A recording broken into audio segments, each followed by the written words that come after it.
Thank you. Thank you, Peter, and welcome, fellow Toastmasters.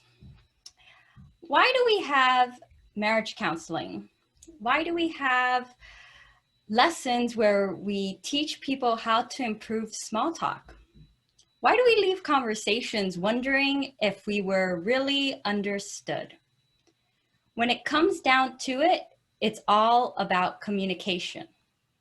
More importantly, it's about the communication styles that we use with each other.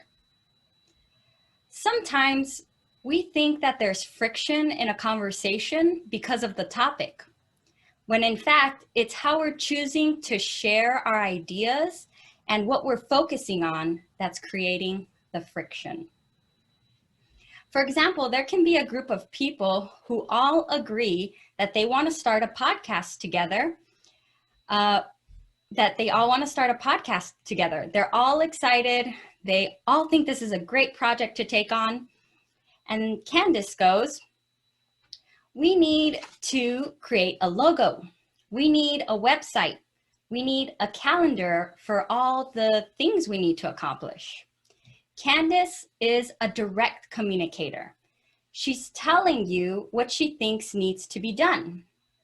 She's talking about the tasks in the project. Sonia replies with, when will we meet to record these episodes? How many episodes will we record? And how will we know when the project's complete?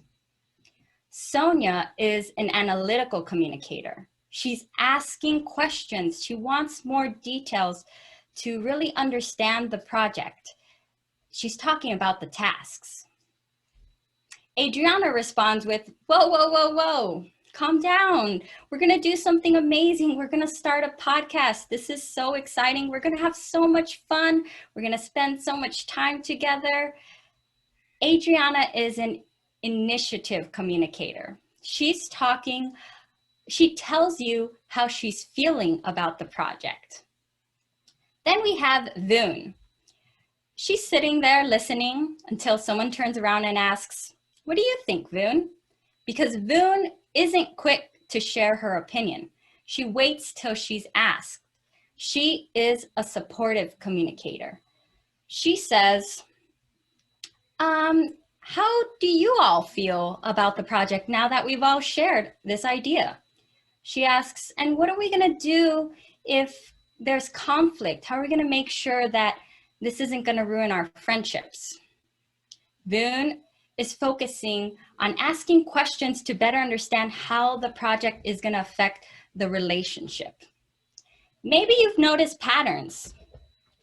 In the communication styles, there are communications that tell you what they think or they tell you how they feel. Then you have communication styles that ask you about the tasks or ask you how you feel.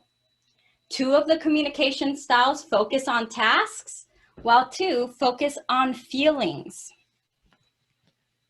They all agree they want to start a podcast, but there's friction. Direct and analytical communicators want to focus on the tasks. They want to know when the deadlines are. Initiative and supportive communicators focus on how the project's going to work within the relationship. So going back to that first question, why do we leave conversations asking ourselves whether we were understood? It's because we're talking different languages. We're expressing ourselves differently and we're focusing on different things. So why do we have lessons where we teach small talk? Those are for the direct and the analytical communicators. So they learn to ask questions like, how are you doing? What's new with you? Instead of just saying, I need you to work on this part of the project. They can work on bridging the gap with supportive and initiative communicators by asking those questions and letting initiative and supportive communicators know that the relationship is also an important part of the project. However, it goes both ways, and initiative and supportive communicators can help bridge the gap by asking or by focusing more on being direct and realizing that while they might build relationships by asking these questions, the way that they'll strengthen relationships with a direct or analytical communicator is by meeting deadlines or by following through on projects. That's how they'll build trust with them and strengthen those relationships. So maybe after hearing this, you're wondering, where do you fall on the communication styles? To be honest, they can change a little bit with the type of interaction, but mostly you have one that you lean towards and that you fall back on regularly when you communicate. So I challenge you to practice identifying communication styles by, when you're watching movies, trying to identify what style the characters are using in the movies. For example, I think of Anna and Elsa. Do you want to build a snowman? Come on, let's go and play. I never see you anymore. Come out the door. It's like you've gone away. Anna is an initiative communicator. She's talking about having fun. She's telling you how she feels, and she's talking about her relationship with Elsa. Elsa, on the other hand, I believe, is an analytical communicator. She's sitting back and she's thinking about how she can solve this problem. And the problem is that she's got magical freezing powers that she doesn't know how to control. She's not a direct communicator, because if she was, instead of telling Anna, Anna, go away, she'd say, Anna, I don't have time to play games. I need to solve this problem. I have magical freezing powers that I need to learn how to control. So she's not a direct communicator. So I encourage you, I challenge you to practice identifying communication styles in movies, because it'll help you outside of the movie. You'll start to ask, how am I communicating?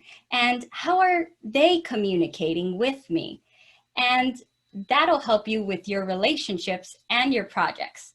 Me personally, I'm a direct communicator. And so I'm practicing identifying all the other communication styles when I'm in conversations. Thank you, Mr. Toastmaster.